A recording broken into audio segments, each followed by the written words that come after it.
Welcome back to The Good Talk, here in studio with Chris Do, an Emmy Award-winning designer, entrepreneur, and educator. Welcome to this episode, Chris. Thanks for coming. Thanks for having me. So I like to get to know people on my podcast. I like to know where they come from, where they're from, and basically what they do. So I want to start from the back, from like the very beginning. Sure. And let's start with where you're from. Like where I'm from, like where I was born? Yes, let's start from where you're born, and then we'll go from there. Sure. I was born in Saigon, Vietnam, and my parents fled in 1975, April 30th. It's called the Fall of Saigon, and we arrived in Kansas City, Missouri, of all places. And I grew up there for like a year and a half before we moved again. So then we relocated to San Jose, which is like where the rest of my extended family is. Oh, wow. Yeah. So how old were you when this was happening? You're just a kid? Is it just you? You have siblings? Yeah, I'm 3 years old when we fled. It's 1975, I was 3 years old. I'm the middle child of three boys. And so my mom and dad also have really big, large families. Like they had many siblings themselves. So it's it was a big deal. It's very traumatic for them to flee the country and escape, as there was a 24-hour period when the U.S. decided to pull out of Saigon and the government collapsed. Oh, wow. Interesting. So that was, do you remember this happening? Not at all. Not at all. No. And then you went to Missouri and then San Francisco? San Jose. San Jose. Mm-hmm. Okay. So you moved to California, San Jose, and then you grew up there basically. Yeah. And you went to school. When did you realize you wanted to start being like a designer or like that type of field? Yeah, I think I've always had creative proclivities. I like to draw and sketch. I remember some of my happiest memories around pieces of paper and some drawing instrument, markers and things like that. But despite all the signs that this is where I was supposed to be, I thought to myself, I don't know if pursuing a creative life as an artist is going to be one that's going to give me the means I need to survive. At that point in time, my exposure to art was what you see in the galleries and what you see in the streets, like street artists doing portraits and caricatures and airbrush t-shirts. And that did not look like a stable income. So I kind of buried that part in myself to say, like, I'll do something serious. And that's a little bit of conditioning programming from my parents, my culture and community. We have to do something serious like science, engineering, that kind of stuff. But I never applied myself. So in junior high and high school, I would do enough to get A's and B's, mostly A's. And I just wasn't really activated. But the courses that always excited me were things that you do with your hands. We had wood shop. I even took home ec because I thought it was cool to make stuff. And then I took a metal shop class, yearbook, commercial art class. That's when I was in my happiest place. So it wasn't until my senior year that my younger brother's wrestling coach said, "Hey, doesn't your brother do art and design?" And he goes, "Yeah, well, would you like to work at a silk screening place?" And that was a dream for me because I didn't know how this stuff was made. Like what we see, it was a mystery. Like, how did you make that shirt and how did that come to being? And it was a word that I had learned, silk screening. So this is kind of very serendipitous that I get the opportunity to meet somebody. His name is Brad. I show him some of my crappy like illustration design skills. He goes, "You're hired. I'm going to pay $18 an hour," which at that point was almost 6 times more than what I was making. So I was making minimum wage at about $3.35 an hour. So when he offered me $18, I'm like, dang, so I could do something I like, use the skill I have, and make 5 to 6 times more than I was doing menial labor. I said yes instantly, and he put me to work that second. He's like, "Okay, here's what I want you to do." And my first job in design was to trace over his illustrations. He did pencil sketches, and then I would lay acetate over and just ink over it with a rapidograph pen. And believe it or not, it was really stressful to do that because he would give me the demo, but he has hand skills. He can draw curves and lines pretty straight with a pen. And I was sitting there like my lines are all scraggly and weird looking. It was very stressful, but I did it. I stayed there pretty late that night, and that's how I got my foot into the world of design. So is that where you found out the love of like kind of what would lead on to the rest of your life? It was the beginning. The beginning. Yeah. So it turned out he had an errand for me to run. So I was a gopher, I guess, at that point. He says, "Hey, I need you to pick up some typesetting," which is a term I'd not heard before, at this guy's house. And I'm like, "Okay, I have a car. I'll drive out there." So I drive out to it's not far, just close by. And it's the suburbs, right? So I knock on the guy's door. He comes out. His name is Dean. Dean says, "Are you Brad's guy?" I'm like, "Yeah, I'm Brad's guy." He goes, "Well, you're early." I was like, "No, Brad told me to go. I'm here, but okay." And he comes out with a Hawaiian shirt and shorts and flip-flops. I'm like, is this serious? So he's like, you want to wait inside? I'm like, yeah. So he walks me through his house and his has a home office. I walk into the den and my mind was blown because here's this guy. The room's not, it's smaller than this room. He had 2 desks, one on opposite sides of the room, and one had a computer on it, the early Mac 512K with that little beige all-in-one, what we consider an iMac today. And on the other side was a drafting table with a protractor, T-square, and all that kind of stuff. And what looked to be like little mock-ups of packaging that he was doing for remote control cars. And I was like, wow, this is so cool. This, like digital design with analog stuff, with projects he was doing. It felt like I was a kid in a candy store. And walking through that doorway, the threshold changed my life because I asked him this question.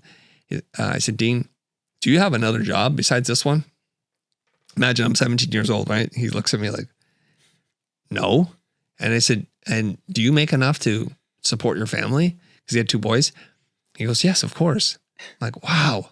So it's possible. So in between these 2 worlds, the starving street artist and the highbrow art, which I don't know about that world at all, there was this middle ground, commercial art, graphic design. And so that's when I knew I'm going to become a graphic designer. Did your parents, were they okay with this? What did they think of when you told them this is what I want to do?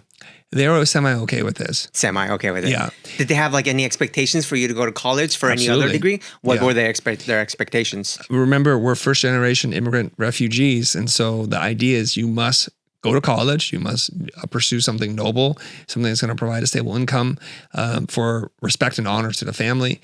And the weird thing is, prior to me discovering design, I was bent on going to certain schools and pursuing computer science or something like what my older brother did. And this kind of changed the path. So I applied using what I thought was a backdoor into commercial art, a graphic design program, thinking then I would then pursue the sciences because less competition maybe. But I submitted my portfolio. Granted, I did not work on it very much. I didn't have a deep portfolio. So all 3 schools I applied to declined. And I remember, I wish I still have these letters. Maybe my mom still has it, but I'm sure it was pretty sad, which was shows potential, not quite ready yet. And I was like, I know, I felt it. And they didn't do anything wrong. It was just like, okay. So I applied to UCLA, UC San Diego, and Cal Poly, San Luis Obispo, because I'd heard they had a good graphic design program. The other 2 were just because name brand schools. I didn't get into any of them. And so this was like a second disappointment.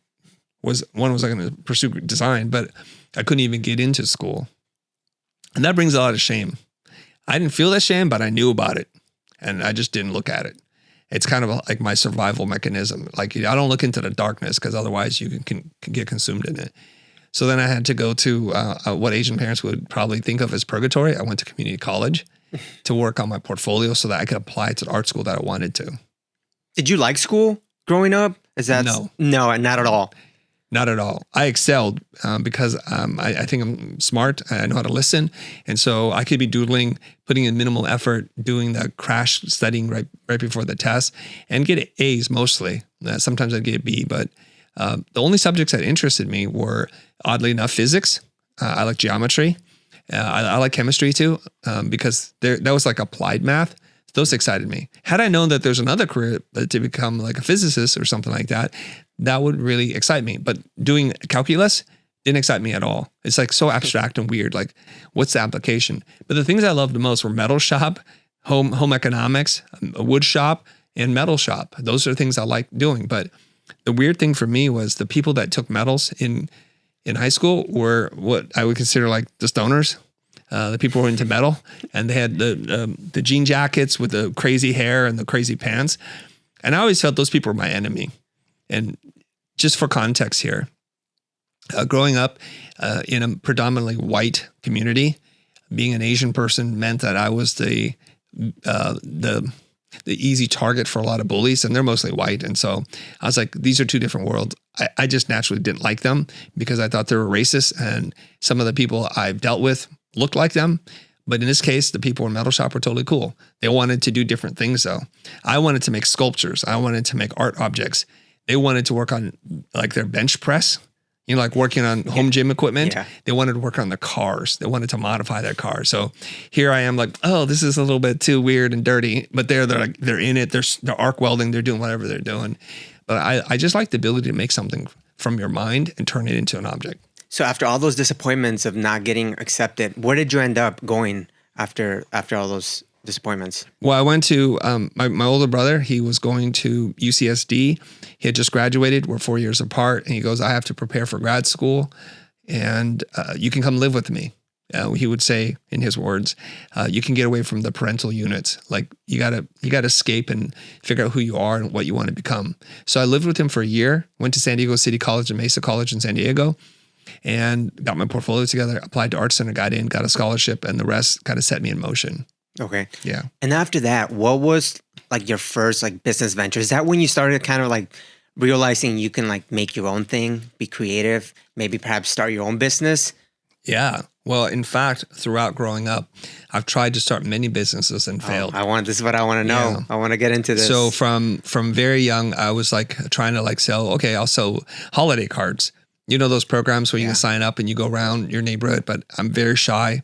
I don't like sales. So mostly I just sold to my family, which is terrible because they're the ones who like paid for the little trinkets I would get for selling stuff. And then I tried selling candy. The good news here is my uncle owned a liquor store. And so I can order the cool candy, not the candy you can buy at school. Basically, my cousin would put in the order for me. I'd give him money. He'd give me the candy. I would go to school and sell it. And I would make 50% plus return on investment. This is working out really well for me now. It created a little bit of problem because I became known as the candy guy. And what I didn't want to do is to be on the line. So I just hired friends to sell the candy for me. And that was working pretty good. How old were you at this? This is junior high.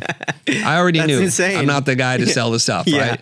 I don't like that kind of heat and you attention. were already hiring people at that point. I was already hiring That's people. Crazy. So we just did a basic deal. You give me money, I give you the box, and you give me the money back or something like that. I can't remember exactly how it worked. That was going pretty well, except for one guy just decided, I'm not going to give you the money. So this is like an early lesson on picking the right kinds of people. I'm like, where's the rest of the money? He's like, I don't know. I think he ate all the candy. So that became a problem. I even paid other kids to pick up the trash because what was happening was I was getting too much heat and attention. I didn't want to get in trouble at school. So I'd pay another kid, hey, when they throw the trash, just pick up the trash and throw it away. I don't want this to be a problem. The problem here, there's two or three problems. And I'll share this because they're basic entrepreneurial problems at a very small scale. Number one, I didn't have a good supply chain. My cousin only went to work every once in a while. He's a kid my age. And so like, I'm out of supply. He goes, yeah, I'm not going in. So it's like, when are you going in? Right? So he was giving it to me at cost. He didn't make any money. Of course, we're family, but I was like, okay, pretty inconsistent supply, shifty personalities in selling candy for you. And it was just like, how scalable is this? How far can I go? So I switched gears. Now, this is where I kind of make a bad decision. At this time, I'm going to Grindhouse. I'm watching these Hong Kong action films and thinking, man, knowing Kung Fu and karate, this is amazing. It's awesome. So I was reading like Inside Kung Fu or Martial Arts World Today or something like that. In the back of these magazines were ads for you to buy nunchucks, ninja stars and outfits and all kinds of stuff. And I was like, wow, this is cool. So I ordered some to see if I can get it. And they're based out of New York, right? So Asian World of Martial Arts. And I was like, this is so cool. So I was buying nunchucks and ninja stars. I was thinking, wow, instead of selling low items like candy bars and gum and Sour Patch Kids or whatever it is for 50 cents, I'm going to sell ninja stars or something like that. And I had this crazy idea and I picked it up from reading The Great Brain, written by John Fitzgerald. The Great Brain would do a raffle. And he's a kid who grew up in Ohio or something. I was like, I'll do a raffle. So you can buy a ticket. I'll do the raffle. The ninja star's worth like $15 and whoever wins gets the ninja star. And I was doing that for a little bit. I didn't realize you can't bring weapons to school and ninja stars are illegal. They're not sharpened, but they'll still hurt you if you throw it at somebody, right? But they can easily be sharpened. So that's the thing. So my brother was helping me do this and then he got into trouble and almost got expelled from school. So I was like, that's not going to work. So every business I tried to start, whether it was like later on selling t-shirts, because once I started working at the silk screening shop, I asked my boss, I noticed you charge your clients. How much do you charge? He says $5.25. That includes the screens and the artwork. He goes, yeah. So I said to him, while still being his employee, could I go out and sell this thing? And then he's like, yeah. So I went to school and I looked at all the different clubs that had at school. And I said, do you need t-shirts? I'll design them, I'll do them, and I'll sell them for $20 a shirt, thinking this is fantastic. And that's another way that I made money. So entrepreneurship is like deep inside. Yeah, it seems like it, man. Because like me at that age, I wasn't thinking about supply chain and like, all Well, these I wasn't thinking about it either. By the right, way. but like you were already kind of in that mindset somehow. Where does that come from? Like, what do you think that comes from? Was that like your parents, your brother, family, friends? Because when I was at that age, I wasn't thinking of like business. Yeah. I had no idea. Yeah. I was just, friends, school, homework, Right. that type of stuff. Okay. It comes from number one, being poor. I didn't realize it, but we started out being poor and then we stopped being poor, but my parents always treated us as if we were being poor. So to get stuff like clothes for back to school, we had a very finite budget. We can only pick a couple items. It wasn't like we're going crazy. It's like my friends would walk in with some dope sneakers. Like back then it was like Reeboks or something like that. I'm like, Mom, can I get those? And she goes, that's kind of pricey, honey. Why don't we get these other ones? Like, no, they're going to make fun of me if I buy the other ones. So it's that desire to have stuff and not the ability to have stuff and not wanting to ask my parents for everything. So that will drive you. So there is a condition, which is I want stuff. And the problem, the barrier is I can't afford stuff. I don't want to ask my parents for stuff. It feels like they're working too hard for them to be buying all this junk that I wanted. Like music or CD players. CDs weren't out there, but like Walkmans and headphones that were nice. I wanted all that stuff. So that desire. And then the other part to this is a little bit of information is a dangerous thing. Now, my brother, who's 4 years older, he told me, go read these books, The Adventures of the Great Brain. And the Great Brain is an entrepreneur. Now, it's told from the point of view of John and his brother's Tom. Tom's the great brain. And he did not have a good perspective on his brother. He always thought the brother was out to cheat people, to make money and to hustle. But when I read it, it's like, Tom is the hero. John, you're just the idiot telling the story from this point of view. So he would concoct all kinds of ideas like arcades, fairs, raffles, ways to turn profit. Like he would order things from the Sears Roebuck catalog and then have a table and he'd put all these prizes in. And it's like, so if you get this many tickets, you can buy this.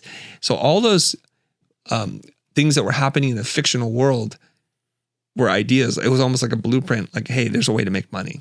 That's incredible. So it's always just kind of been inside you. I think so. To think this way. Yeah. That's awesome. So after graduating college, right? Mm-hmm. What was the next move after graduating?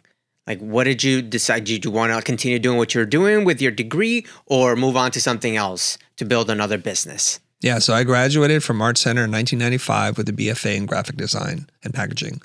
Before I graduated, I was already offered a job at an ad agency. So I started working at an ad agency. I took a semester off school. It's my last semester at school. So I just pumped the brakes, took a break, went to work, and I learned about the world of advertising, which is wildly different, mm-hmm. right? At that point, they had offered me a job. They paid me $40,000 a year, which is a lot of money for me. I wanted to make more, but I'm like, $40,000, okay. And it was in Seattle. So I would fly up, I would work. They put me in a corporate apartment first time. They gave me an expense account. I'm like, dang, this is pretty good. So just to put things in perspective, the corporate apartment they put me in was nicer than the place I was living in. Oh, wow. Yeah. At home. At home. Mm-hmm. Like I lived in downtown LA. Yeah. And so I lived in a loft. It barely had a bathroom and a kitchen. This place had a stocked fridge, or it wasn't stocked, but they put beverages in there every week. There was maid service. They would come in, they would clean the room, and they would swap out all the drinks or whatever. And I was like, this is awesome. And this is right in front of Pike's Market. Have you been to Seattle? No. Where they throw the fishmonger? It's literally on that corner. So I was like, this is freaking awesome. It's clean. There's a bedroom, a living room. It's like a real place. Yeah. And I was an adult at that point. I was like, this is pretty cool. How old were you at this point? I'm 21. I'm still in school, right? Okay, you're still in school. Still in school. But you have this job. I have a job. Did you feel full-time.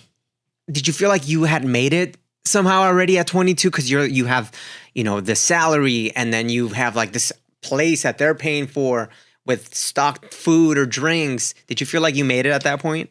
I'm not sure I felt that, but I felt like life is easy. Things just seem to happen for me, and I'm not even trying that hard, and it seems to be working out.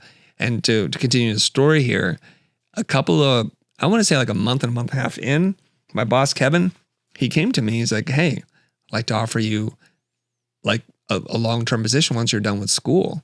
And he was the best boss in the world. He really is. And I'm like, what do you mean? He goes, well, I want you to stay here. I said, I like it here. He said, I'll pay you $85,000.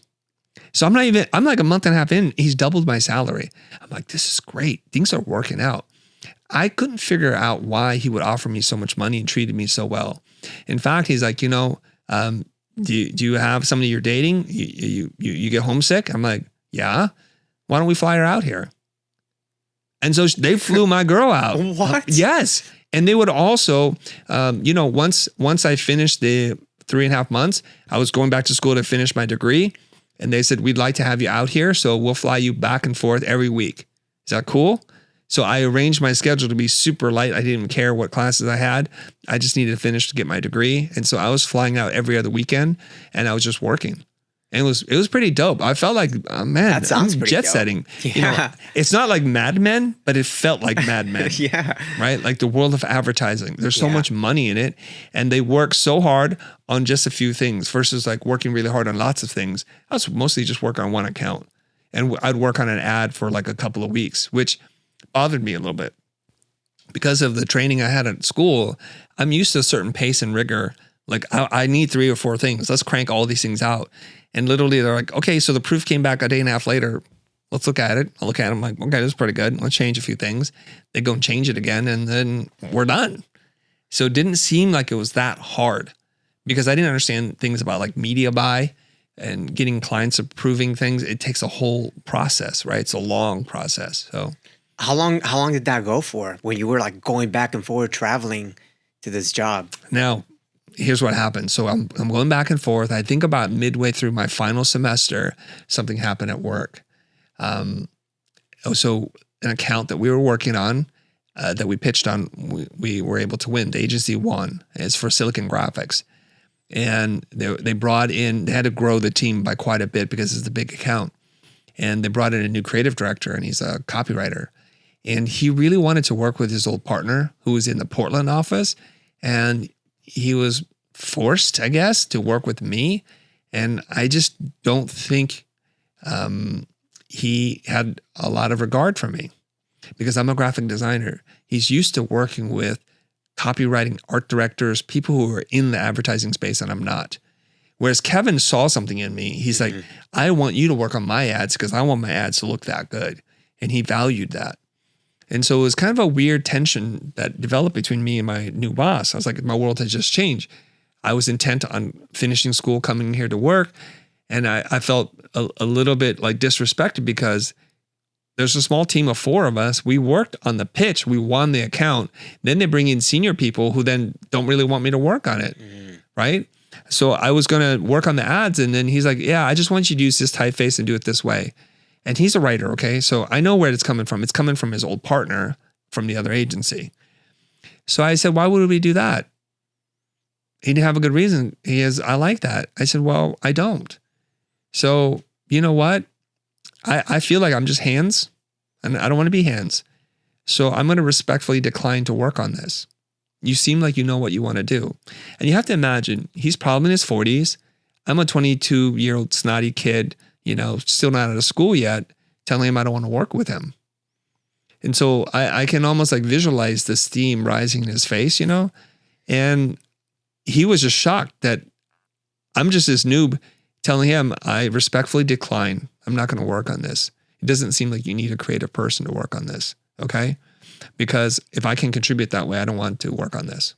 And I felt like really kind of dismissed because we worked on the pitch, not you. Mm-hmm. You just swooped in. Came in later. You swooped in. Yeah. Yeah. After the count was won and contracts are signed for however much money. And so I remember walking back to my office, right? And the really weird thing is Kevin had given me the corner office.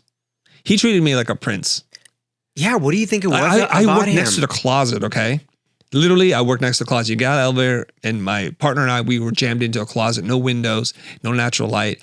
And he just saw something in me. And so when that corner office opened up because somebody had retired, he put me in that room. He's like, it's not your office forever, but you can have the corner office. And my friends will come like, damn, dude, how did this work? I'm like, I don't know. He's taking favor to me.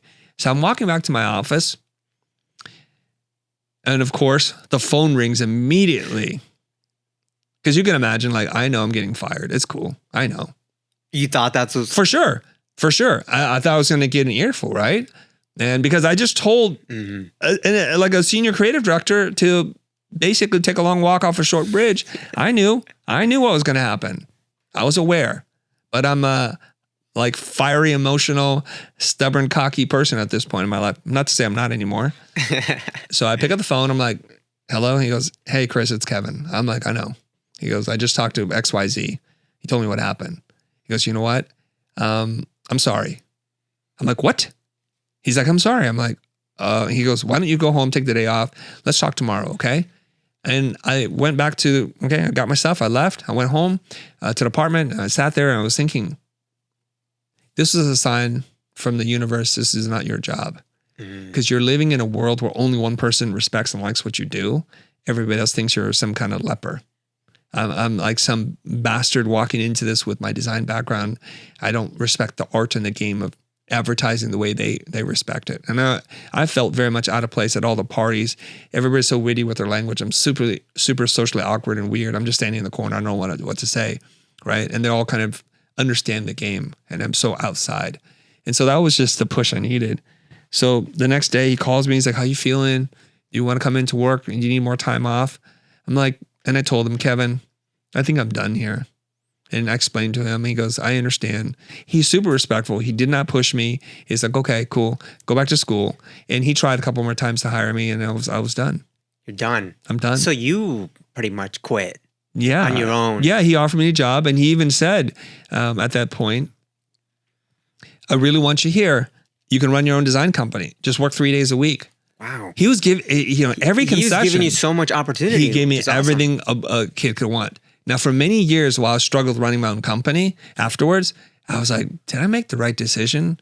Should I have stayed there, get real experience under my belt, work for someone? Perhaps one day he and I would leave and start our own ad agency, which would have been cool, because now we're dealing with ginormous accounts and we'd be some hot shots. And I lived with a little bit of that regret. So many, many years later, Kevin comes to my office. We're catching up because he moved to LA. We're hanging out a little bit. And I said, Kevin, I don't think in my life I've regretted much in life, but the one thing was I wondered what would have happened if I stayed there. He goes, be quiet. You made the right decision. Look at where you are today. And he goes, the agency slowly disintegrated and we all left anyway. So you were just ahead of all of us. You made the right decision. And it was one of those moments, like I felt like Game of Thrones where, you're like Jaime Lannister and Brendan Stark's like, no, you're a good man. Everything's cool. Everything happened for its reason. And just like him saying that really kind of just affirmed like, no, things are good. You did the right thing. Yeah. But how many more years was that when you saw him again after that? Oh, it's over 10 years. Oh, okay. 10, 15 years. Oh, yeah. it's okay. So we're going 10 years. At least 10 years. Okay. Yeah. So within those 10 years, what did you do in those 10 years? Oh, I started my own company. Well, it was called Blind. Blind? Yeah, Blind. Got it. So we made commercials, and the thing is, so I don't want to end that part of the story. So I get out of school, I started doing motion design, and Kevin calls me, as he would, and he's like, how are things going? I'm like, Kevin, I'm doing this thing. I'm making animations and motion graphics. He goes, that's awesome. Why don't you do something for us? So he was still leaving that door open, and he's, to this day, I swear to you, he's probably one of the best people you could get to know. I've not had many bosses in my life. He's the best boss by far, by a factor of 10. And he gave me projects. So I worked on K2 skis, and he would call me about some commercials that they were doing and just invite me to go to the set to see if I'm still interested in this kind of stuff. He goes, this was your idea. Now we're just making a commercial out of it. I'm like, cool, really interesting. I'm on set. And the cool thing about being in advertising is you get to hire some really cool people and you get to see how they work. So if you really are in that learner's mode, you can pick up lots of things from directors and editors and visual effects people that you wouldn't be able to see any other way. That's why I had that regret. And so then he left and he went to work for Wyden on Nike, and then he gave us another project. We worked on Nike 7 Deadly Sins and we animated that stuff. So we kept in touch, and eventually moved to LA, and I was really excited. Like he's here in LA, and he got married and everything. And we would talk from time to time. You still talk to him? I haven't talked to him in a while. It's been a minute, but I'm watching what he's doing. Okay. So he and his son are doing stop motion animation, winning awards and things like that. So it's really cool. So let's go back to Blind. Yeah. How did that come about, and what gave you the idea to start that company? Okay. So I'm in LA freelancing, and I'm getting some work because the work that I've done as a student appeared on an Adobe After Effects CD-ROM. So there are a couple people in Hollywood who are calling me and saying, hey, you want to do some work? So I was working at a place called Novacom, and they'd booked me for a couple of weeks. I was working there, and they're paying me a good amount of money. I'm getting to see some exciting things again, right place, right time. And then my uncle calls me up and he's like, hey, I know since you were a kid, you've always wanted to run a business. Now that you're done with school, do you want to start a design company? I'm like, say less. Let's go. What do we need to do? He goes, well, I'm going to be in town with my business partner, Bob, and he's starting a set of hotels. He's a developer. Meet us because we'd like to have a design agency. So he's like, just write a business proposal, tell us how much money you want and what it's going to take. So I call up my friend's dad, who's an investment banker. What is in a business plan? Because I don't even know. So he tells me on the phone. I'm writing like a madman because he's going so fast. This is like the dawn of the internet. So there's none of this information, right? Yeah. You can't just Google it. You can't have GPT just write it for you. So I'm like, okay. And so I work all day and night to get this proposal together. And I meet up with them at the Westin Bonaventure, iconic hotel. And we're having dinner together. And he's like, do you have the proposal? I was like, yeah. So it's 3 of us. And I hand it to both of them, 2 copies. And he barely looks at it. He just flips, and he's like, okay, so it sounds like you want $100,000. Now, you got to remember, back then, that's a freaking lot of money. That's a lot of money, for a broke-ass kid, right? Yeah. And I'm in debt, all kinds of stuff from school. And he goes, okay. I'm like, okay. So he then reaches into his jacket, pulls out his checkbook. I'm like, no. Oh my God. Is this really happening to me? So he writes me a check on the spot for $5,000. He goes, this is your check. And he rips it out and he hands it to me. This is a good faith gesture. We're moving forward. I'm like, so we're in business. Cool. I'm like ready to pass out because I'm so tired and so excited at the same time. So the next day I go back to Novacom. I'm still booked. And I said, I won't be renewing the booking after this. It's like, how come? I'm starting a business. And I remember because my boss at that time was a guy by the name Ian Dawson, who was the executive producer. He goes, Chris, you never gave me a chance to counter your offer. They also offered me a job, by the way. I was freelancing there for a couple of days.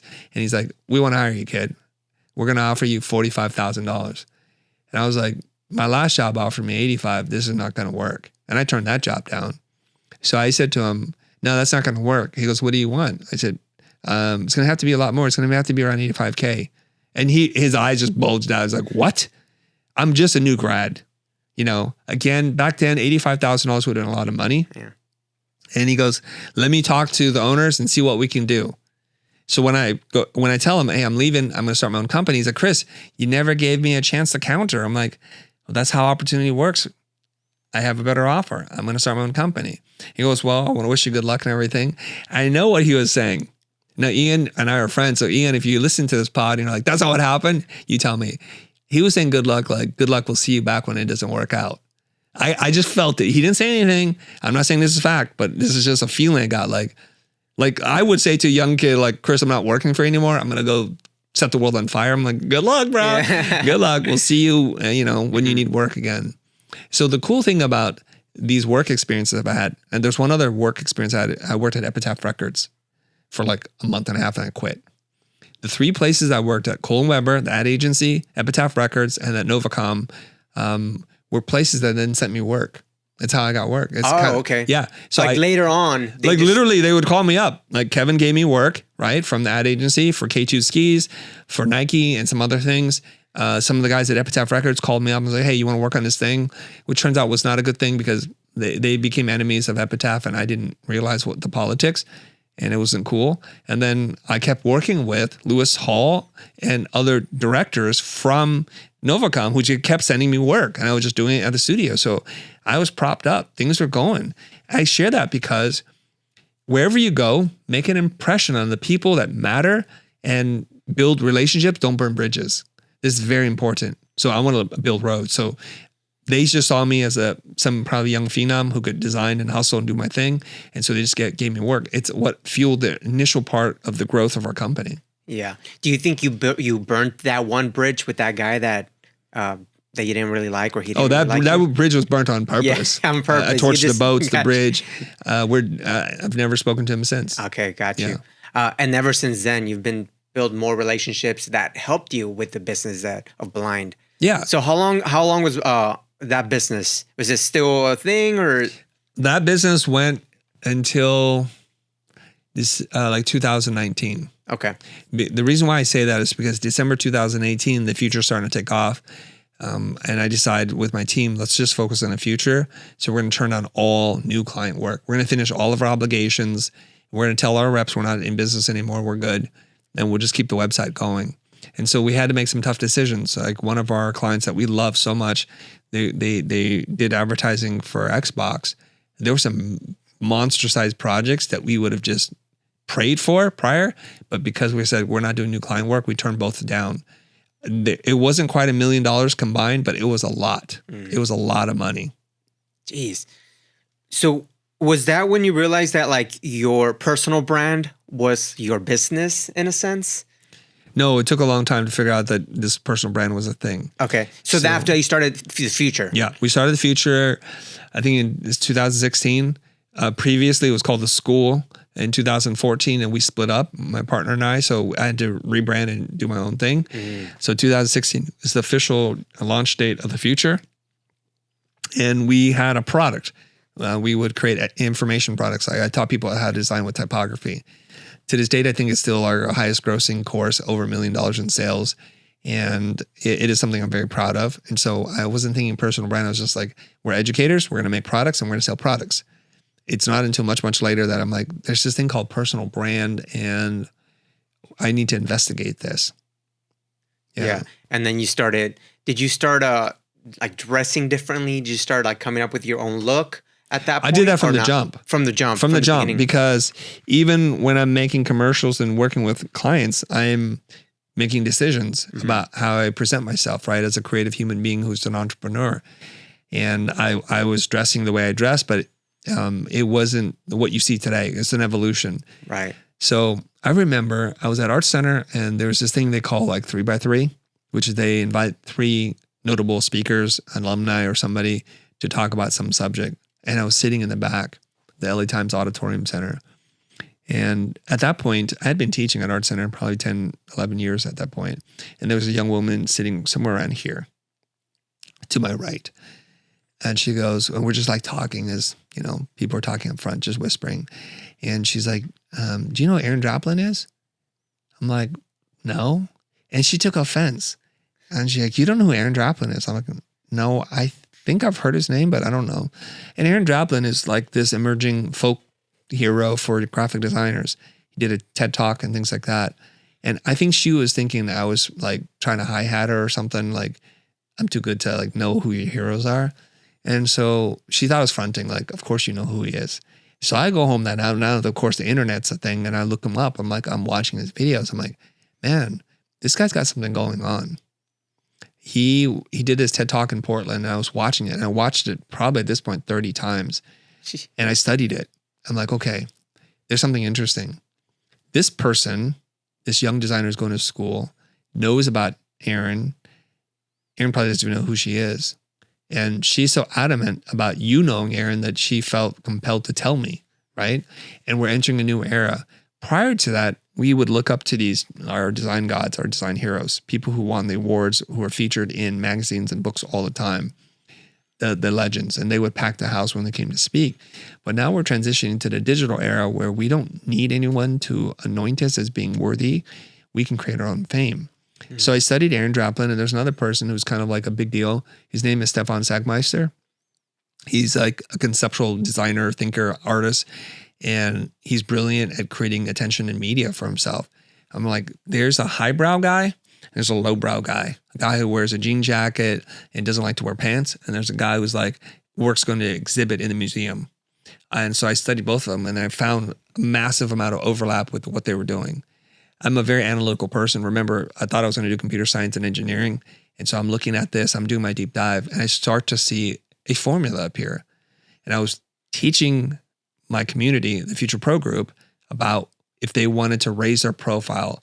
In doing so, I needed to it's kind of like you got to eat your own dog food.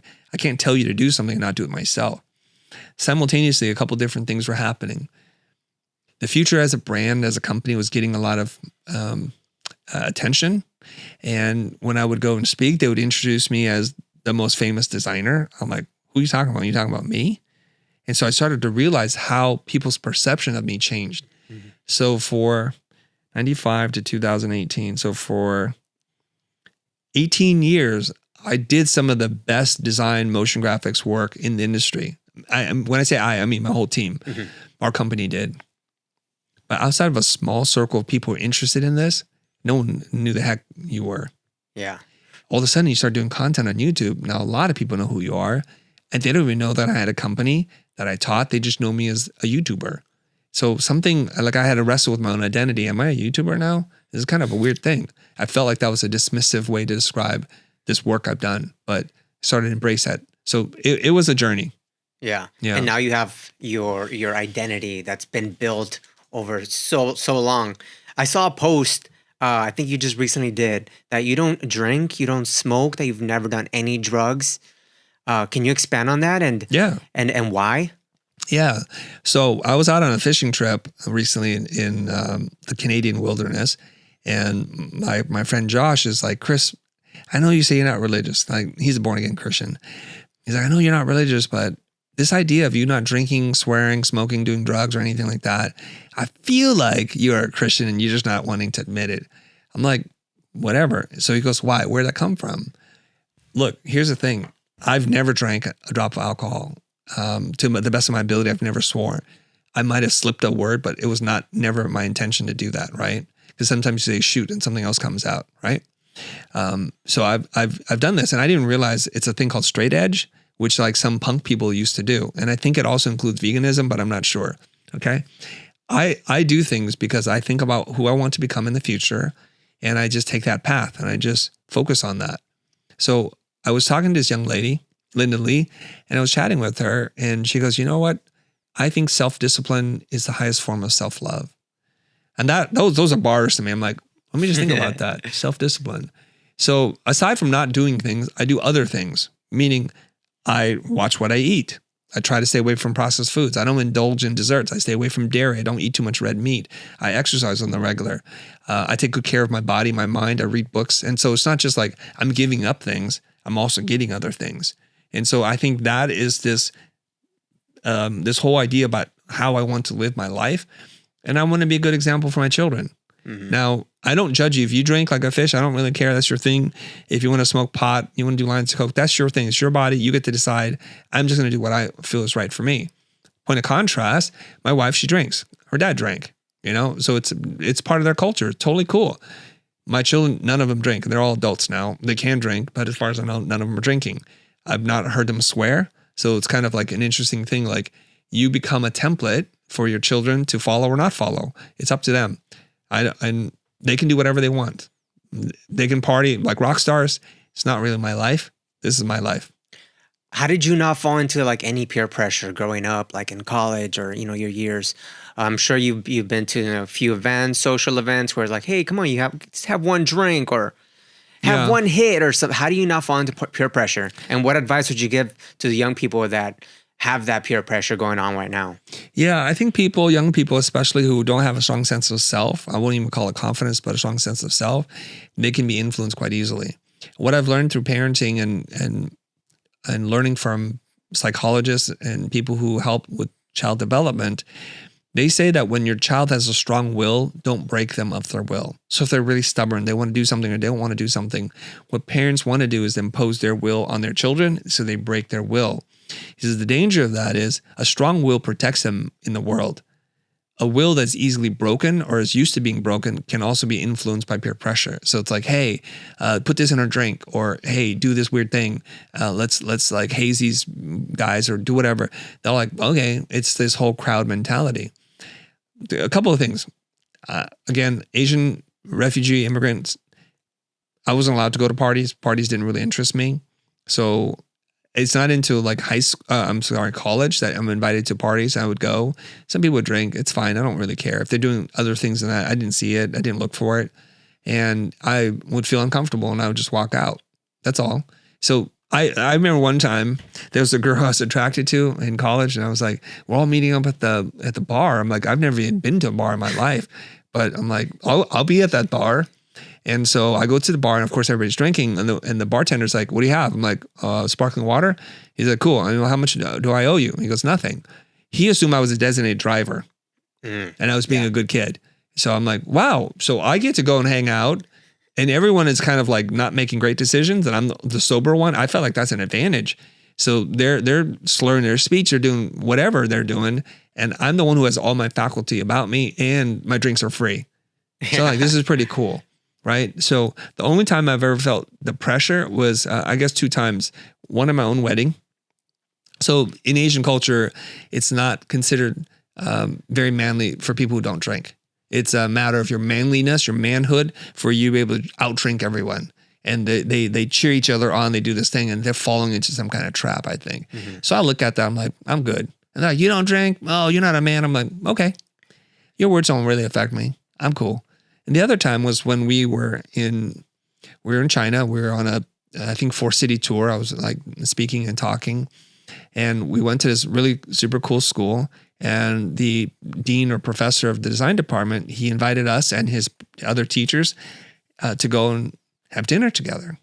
Now they're bringing out, which smells like kerosene to me, some strong alcohol. It's like, and they pour it for everyone in shot glasses. My executive producer and some of my professional colleagues are there, and they're all drink.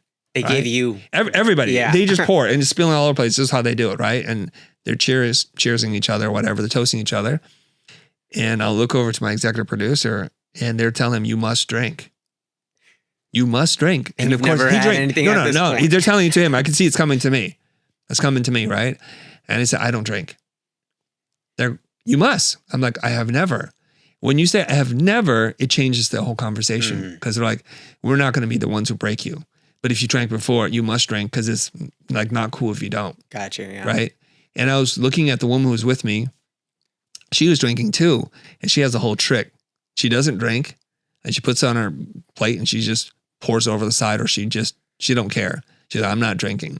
And of course, this alcohol, how much alcohol it had in it, it blitzed my producer, because he was like, oh, it just sneaks up on you. You're drinking a little bit. And he's like, oh my God. First of all, it burns your throat. It tastes terrible. There's no taste to this.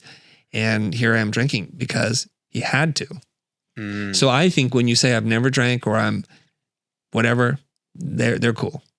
You know, like you're like, I'm celibate, or I've never done any of these things. People respect that. People understand that. Right. It's a lifestyle versus like, I'm dissing you right now. Yeah. So those are the only times, but I don't care. If you say I have to drink to get this business, I'm getting up on the table. I'm leaving. I'm leaving. So you wouldn't ever drink anything ever? I've never. But even like later in the future, never, just because. Why would I? Yeah. I'm 53. I've done pretty good so far. Yeah. So how does someone like find who they really are, you think? I think if you develop a skill, you can build your identity around that. So I think people who are into sports or music, who have some talent and they work on it, golfing, whatever it is, sports, you start to build your identity around that. Yeah. Now, hopefully you can grow beyond that, because we don't want to we don't build our identity on the first thing that we find in life, but some people are. Like when you think of Yo-Yo Ma, what do you think of? Of who? Yo-Yo Ma, you know him? No. He's a world level celloist. Oh. Yeah. And so he's world renowned for that. Okay. You know? Yeah, I don't know who he was. We don't know anything about him. We just know, he plays a mean cello. Yeah. That's it. Right? It's true. Yeah.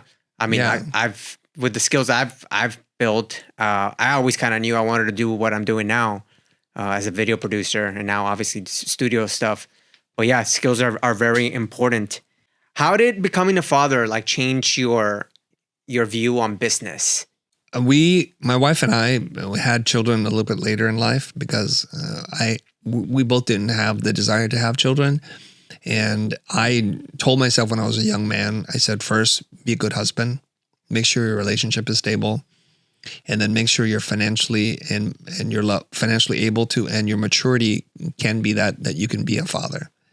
Because, kids raising kids is a problem in a lot of communities. Yeah. Right. And so I was many years into my business, and we had a home, and we had a stable income, and we had money saved up. And then I asked my wife, do you want to have a kid? And she goes, well, this would be a good time to have it.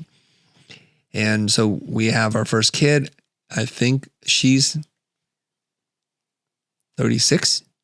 So we're not rushing into anything, right? And then we have our second kid when she's 39, 40. So 37, 39. So I'm a little bit younger. So into my early mid 30s. So we have that. And I knew, I know I'm a weird bird. I think about who I want to become in the future, and I make the decision so that that path leads to the outcome. It's very important to me. Mm-hmm. So we have our first kid, and I wrote about this when I was early in my kind of parenting days. I said, kids will make you be a better person if you're doing it right. If you don't become a better person, you shouldn't become a parent. Mm. Because for the first time in your life, you have to live for more than what you want. And I describe it to people as having a child is like falling in love again for the first time. And it's a love that is special and unique because it expects nothing, it wants nothing, and it's forever. Mm. Your love for your partner isn't forever because people get divorced all the time. I know people disown their children, but I don't really understand that concept. So I think your relationship with your child is forever. Good and bad and otherwise, And I made it a point to tell my children that no matter who you become in your life, whatever decisions, good or bad, you make, I will always be your father and I will always be here and I will always love you. So there's nothing that you can do that will change that. And I told them this because we would watch like these movies where the kids are abducted, and their captors would tell them things like your parents don't want you, they don't love you, you're better off without them. They tell them all these kinds of lies. Like even in Pinocchio, when they abduct Pinocchio, like, yeah, your hardship to Giuseppe, and it's like, oh, okay, so he goes and works so he can support Giuseppe, and it's like something that I think all parents need to do is sit down with their children and make sure through thought, action, and words that their children understand this, because we want to build strong, resilient children who understand who they are and their relationship with you should something happen to them. Yeah. Yeah. And did your business change after that, or was it just the same? No, my business is my business. It's okay. Like I'm building my business to support my family and our lifestyle, and so we were in a really great place. So we were like serious. Like when the kids were so young, we started to put money away for their college fund, the maximum that we could, and we had a living trust. So there's a will that's set up. So in case I should die, my wife and my kids will be taken care of, and that was really important to me. Got you. Even with all the success that you have, right? Do you ever get like imposter syndrome? I've had imposter syndrome a couple of times. I don't have it so much anymore. Okay. But every once in a while it creeps up a little bit. The clearest, most uncomfortable I've ever felt was when it was asked to be a judge at a broadcast design award show. And I don't work in broadcast design. I work in advertising. And so they had me there and everybody's like, hey, Mary, Bob, how's it going? And it's at a swanky place. It's at Soho House in Beverly Hills.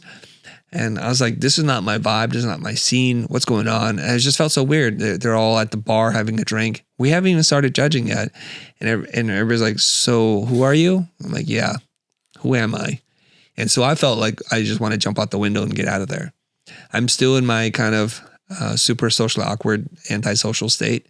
But eventually, once we got into our individual rooms and we're smaller groups and we're judging work, I was able to then show them why I should be here, because we'd look at work and they want to give everybody high praise. I'm like, well, so here's the problem with this piece. It reminds me of this. And it's not pushing the boundaries and it's conceptually flat. And here's where the topography and design kind of fall apart. And then I could feel the energy in the room change. Like, oh, that's why they have this guy here. And so then I had to find my way back.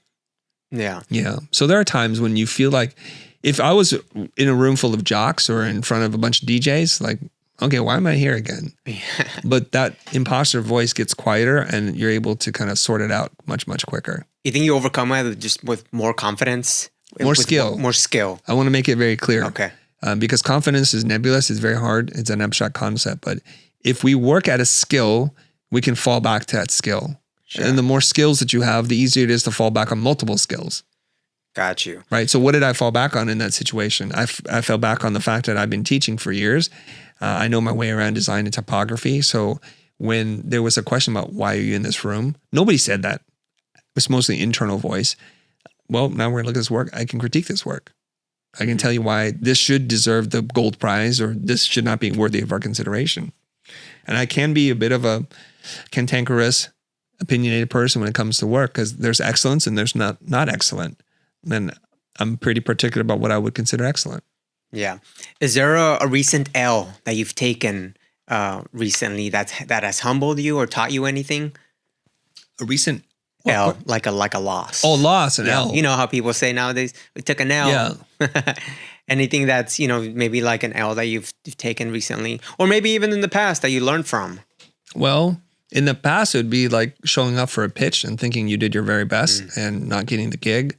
But I never internalize not getting something as a attack on my value and worth of the world. I just thought I'm just not right for this person. Or I know this is going to sound crazy. They were not smart enough to see the value of what we did and who we are as people to work with. And they will pay the price. Got you. And then your team. How big is your team right now that you have?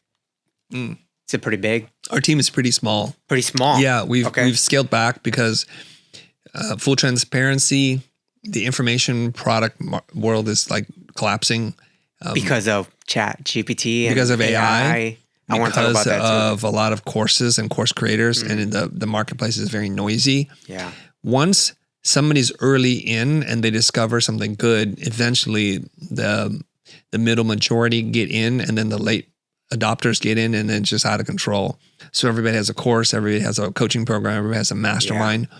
And then you look at their pedigree and it's like, no, you actually haven't done anything. You're really good at marketing, but you haven't done anything. And then people get burnt on this, and then they become wary of other programs. That's generally the problem. So we've scaled our team down. So right now, I think we are 5 full-time people.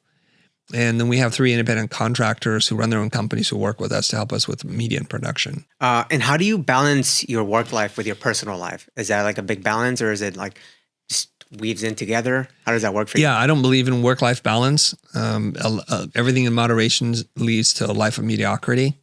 Because if you're not going to go full steam on anything, then you're just going to be half steam on everything. And I think a lot of people live like that because we look at balance as virtuous. I don't believe it's virtuous at all. I like work-life integration, but it means that you need everyone to be on board with the same program. And maybe everybody doesn't sign up for that. I like blurry lines. So what I do for fun, what I do for work, what I do as a husband and as a father, I want it to be the same. So I don't have to choose. Like, I don't want to look at like my work takes me away from my children. Mm-hmm. And I'll give you an example of how this works. So recently, my 2 adult children designed a vacation for us to go to Japan. My wife decided to stay behind. She'd been traveling a lot. She's tired. She goes, the boys, you guys go. So they planned it, and we went to Japan, and we did whatever we wanted to do. But right after Japan was a trip to Vietnam, to Dubai, and to Singapore, and those were work-related trips. And my children went with me for as long as they could until they had to go back to school. And so when we get into work mode, now they're traveling with me and they're staying in my hotel room and they're seeing what does dad do to make money? How do we afford the things that we have? And who are these people who keep coming up to you, and where do you need to be? And so they have to switch modes too. So they're working with me. Sometimes they're just sleeping in, but they're like, Dad, we got your thing. You go do this. We'll take care of this. And they're also very media savvy kids. So they'll take pictures for me of people I'm talking to, and they're cooperating in this whole thing. Now, both of them do media of some sort. My oldest, he's got his own vlog. My youngest is doing more like in art channels and forums. And so they're doing their thing. So I love that we can do this together, and they get to see you can be a scrub in life, or you can be someone of note where people treat you differently. So where I'm asking for things, they're like, oh, Mr. Doe, welcome. We got your thing. We've checked you into the hotel. And they're like, wow, Dad, why did they do this for you? Because if you work your way up into a certain position in life, people will roll out the red carpet for you, and they'll take care of you. So as a proud dad moment, there's a bunch of people at the 1 Billion Follower Summit. They have a couple hundred speakers, and there's a guy named Gox. Do you know Gox? No. He's South American. I want to say he's Mexican, but I'm not sure. Or Central American. And we were just chatting, and my boy's like, Dad, that's Gox. I'm like, oh, you guys want to talk to him? Do you want to meet him? Like, yeah. Well, let's go over and talk to him. So they're like, what? That's so weird. So I just walked up to him like, hey, I'm speaking, you're speaking. My kids are big fans. Is it awkward if we take a picture together? And first we take a picture, just him and I, and they're like, come to my kids. And you get to be a hero for your kids, because they see him as somebody other, like on a different tier. And I also want to show them, if you have an idea, if you're passionate about something, just walk up to people. Don't be afraid. But number 2, we're not in different tiers. We're on the same platform. It's just in our mind, we elevate people, and then we act less than. I don't want them to do that. Yeah. That's all. Like, I'm not above anyone. I'm not below anyone. I love We're that. all on the same platform. I love that they're involved within your business and yourself. Lucky to have a father like you. I'm lucky to have children like them. Yeah. So if you weren't doing this, what you're doing now, what would Chris Do be doing? I would be literally doing this right now. If you know My kids ask me. Okay. They ask okay. Well, because people ask me, my kids ask me, Dad, if you don't have to work and do this, what would you be doing? I'm like, okay, let me think about it. I like to read. I like to watch movies. I'm already doing that. I don't want to just consume it. I want to share it, right? Because there's no point in acquiring knowledge without sharing it, because then you become a hoarder. And hoarding is not good. So hoarding resources, money, hoarding resources like materials, hoarding information, it's all the same. It's just you're keeping it for yourself, mostly out of fear. I don't want to do that. I get a lot of joy and value in giving to other people. And what's really cool is the more you give, the more you get. Now, people got that formula in the opposite way. They're thinking about what they can get and what they have to give to get. I start with giving, and you'll see doors will open and opportunities will materialize, things that you cannot even imagine in your life. Yeah, and that's how I found you. I found you through YouTube, and I watched your content. So I've seen your events that you throw, live events. How long have you been doing these live events, and you record them? Yeah, prior to the pandemic happening, that was where we had totally turned our company around. We're like, we're going to remodel space. And so this studio I have in Santa Monica could hold over 100 people. And I ordered desks and chairs for 100 people. I was like, for some reason, I was obsessed with the number 100. And we produced our first in-person workshop on the scale that I wanted with a guy named Marty Neumeyer, who is the godfather of branding. So Marty was launching a series of workshops himself. And he's like, why don't we do it with you guys? People will come. This is great. And we did it. And literally during the event, there was a news cycle spreading that this virus in China was spreading to the world. And that was the last event we did in that space before the world shut down. Oh, wow. So that was the first and last. Yeah. Before it shut down. And literally the last event we did in that space, because after a year and a half of doing nothing, I had to lease that space out to someone. And so we had to get rid of all my junk and sell a bunch of stuff at a fire sale. I'm like, because my wife just didn't want to deal with this anymore. And she made some tough decisions for me. And emotionally, I was like a little bit kind of saddened, because everything I'd been building up to this point was physically represented that space, and to give it up and to get rid of all this stuff, it kind of hurt me. Yeah. And it was a good decision, because we didn't need to have that kind of payment hanging over our neck. Sure. Yeah. How did that affect your business in a good or a bad way?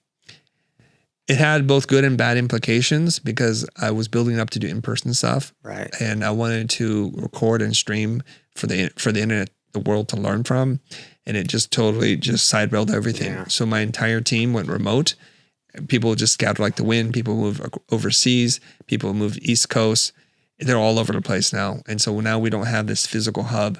And there's something about in-person energy, maybe not so much one-on-one, but one-to-many, and you could feel the energy. You could feel their reactions, and it builds on it. So now we're just trying to get back to where we were supposed to be, 3-4 years later. And so that's where we are. Maybe 2020. It's 2020. And then you got started back to live events when, you think? I think 2023. I think we went on something called Euro Tour, where I toured. So pretty recent then. Yeah, because for 2 years you couldn't really do anything. Right. Is it safe? Shut down. And what are we doing? Especially in California. Yeah. Everything was closed. Yeah. So, and I was like a homebody. Yeah. The shutdown was like a dream come true for introverts. Yeah. But I was just jonesing, like, I want to meet people. I want to talk to people. I always tell people I hate doing public speaking, but that's the price you have to pay if you want to go meet people. And I'm not great at meeting people. So when I'm on stage, then people come up and talk to you afterwards. So you're great. You're a natural, it seems like. Where does that come from? How are you so comfortable on stage and when you're in front of people and on camera as well? Like, you just seem like you're a natural. You build up tolerance for it. Mm-hmm. So at first you want to scream and run for the door. I used to have digestive issues when it came to speaking, because I think so much acid was being flooded. And I had a rule I could not eat, because if I'm eating, I'm in the bathroom. And that's the timing of this is terrible, right? Like, you're mic'd up. Yeah. Like, I got to the bathroom, just cut the mics, guys. I got to purge right now. So it goes from that to, you just keep putting in enough reps. Here's the key. If you're a public speaker and you speak twice a year, you're never going to get better. And so that's what I was doing. Twice a year, I'd have to open the deck again. I'm like, what am I doing? Where are the buttons? How do I do this again? And then for whatever reason, I was getting booked more and more. So then it was like 3, 4, 5 times in a month. Then I'd go on a break, and then the same thing over and over again. So you start putting in the reps, and then you start to become more and more familiar. It's like you don't have the cobwebs anymore, and you don't have to dust yourself off. But I believe in exposure therapy. Just being exposed to it over and over again desensitizes you to the whole fear. I still get a little antsy before I speak because I'm thinking the first minute, it's like it's going to set the stage or it's going to doom you. So I'm in my mind. I'm like, what am I saying? Okay, let me work this thing out. So if I have enough time to figure it out, I can write that first minute and I know everything else is going to work out just fine. Got you. So you write down maybe just kind of a little summary of what you're going to talk about? Yeah, like literally I'll write down the ideas and I'll change my deck. So I'll give you an example. I'm speaking in, I want to say Newcastle, northern part of UK. Cool. And I'm out there and it's warm. It's warmer than in LA. So I had this idea. I was just sitting there talking to them. I'm like, wait, I got to leave. I got to work my deck. They're like, what? You're going to speak in an hour or two. I'm like, yeah, I know. I got to work in this joke. So then I go and tell this story and the story with the slides, because I'm looking for the right slides to tell a story. So I show a picture of like my backyard. I said, you know, the temperature and all that kind of stuff. I said, this is me 2 weeks ago. And I get this message and I show the email that says, hey, would you like to speak? Our main speaker can't speak and we'd love to have you. So make a decision. I'm on a plane. And it's like, here's what I packed for, because I'm thinking this is the North. And I show a picture of Game of Thrones with the ice walls and all this stuff. And they're all laughing because like, and as we know, this ain't the North. And I cut to a slide with an ice cream cone melted. I'm like, this is the North. So working on that joke and setting this up gives context of like where I was, gives them a sense of who I am because of the photo of my yard, my house, and just saying like, I'm here, I'm gonna do my thing. And then I said something like on stage, I said, I'm feeling really awkward right now because I've seen speakers and they're all yelling and screaming from stage. I'm like, this is not my people. And just out of curiosity, how many introverts are here? And 70% of them raise their hand. I'm like, whoa, my people are here. Okay, so let's get into this. And I won't be screaming or yelling at you. It's not my style. Yeah. So transparency, being grounded and speaking what it is that you're thinking and feeling really makes you feel at ease. Yeah, no, you're a natural, man. Every time I've seen you on video, it just seems like you've been doing this for decades. And in reality, it's on video and creating content like this hasn't been that long for you, right? Well, on video, I've been doing this for a decade. Okay. So I'm on my 11th year. So 2014 was when I first dropped my video. But the frequency in which I dropped those videos was like once or twice a month. Now it's like 5 episodes a week. Yeah. So the cadence has drastically changed. And it's about reps, developing skill, repeated exposure to a problem. You get better or you quit. Yeah. Those are and your two I think it options. feels like you're just keep getting better and better and better. I hope so. And yeah. If someone has $1,000 for their marketing budget for a small business, should they utilize that $1,000 for marketing?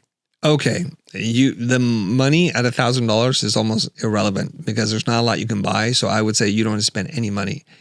What I would think about marketing, I would switch away from the word marketing because marketing sounds like you're selling something to someone. I would prefer that they start working on their thought leadership to figure out what their stories are and what kind of value and transformation they can create in the world. It doesn't take that much because if you put out a good resource, so for example, if you work in real estate, let's say, you can just ask yourself, what have I learned in the last 15 years of doing real estate? Where are the trends? What have I noticed? What are the 3 myths that people think about working with an agent, or 3 things you need to know before you buy your next home or work with your next agent? Just build up on what you already know. What you don't realize, there's a cognitive bias called the curse of knowledge, that we've learned so much, that we've done so much, that we forget at one point we struggle with knowing what it is that we know. And the best way to figure out if there's value there is just to tell people who are not related to your industry and see if their eyes light up. So as you speak, there's this idea, and I'm quoting David C. Baker here, is you gain clarity through articulation. So when I tell you something, I'm figuring out what the heck I know, and depending on your reaction, if that was valuable to you. So we always have to check. We transmit a signal and there's a receiver. First of all, was it correctly transmitted and received? If not, I need to change the words so that you receive it. And if you received it the way I intended it and you don't give me a good reaction, I'll do it a couple more times and I'm like, no one's interested in that, or no one's interested in the way that I've just said it, right? So when somebody's like doing this or saying bars, clearly you know. So what I would suggest is you get together with your most expressive, emotive friend and you just tell them ideas, because they will give you the signals back. Some people are like stone-faced. You can't get anything from them. They could be lit up on the inside, but you can't tell. It's not very helpful to you. In fact, it'll make you feel really uncomfortable. You'll feel dysregulated. So we have things to offer the world. If we focus on creating value for others, everything else will fall into place, right? They'll fall into place. And I did a series of free typography critique and reviews for people, and they loved it. So when I launched my typography course, it was a natural, like they're all signing up. So on launch, we had $100,000 in sales. Today, it's done over $1 million in sales. That's how it works. Got you. One last thing. Yeah. One of your biggest teachings is price the client, not the project. Can you expand on that and just tell us a little bit more, and how can someone apply that into their own business or personal? Okay. There's a couple of concepts I want to help people reframe things. Number one is we think the fairest thing that we can do is to charge the same price to each person. That makes it all about you, what your time is worth, how much work and energy, what your experience is. It doesn't take into account how much it's worth to the other person. The classic example is this. I'm playing a video game right now. It's like an iPhone casual game that you play. And in the game, you can save time if you pay for certain shortcuts or resources. And I have more money than time, so I'm just going to buy the resources. And my kids are looking at me like, Dad, just work through it. Well, you have more time than money, so you spend your time mining the things, pulling out the resources, and just slowly leveling up.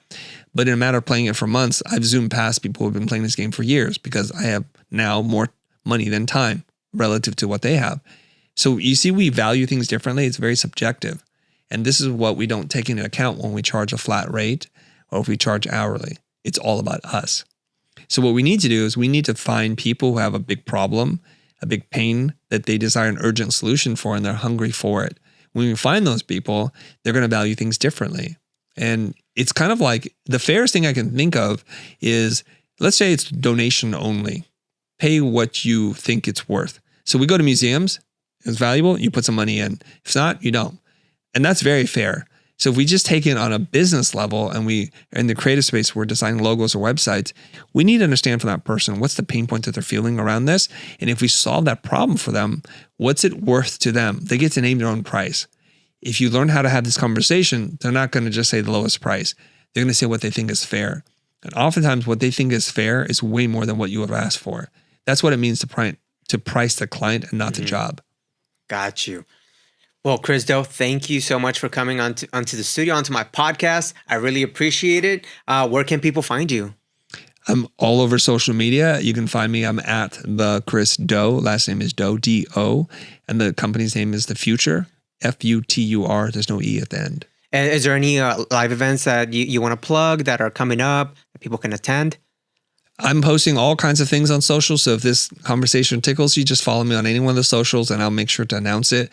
I'm pretty active on Instagram and LinkedIn. That's usually where I post the most. And of course, YouTube. Got you. Well, thanks again. And thank you. And I'll see you guys on the next one.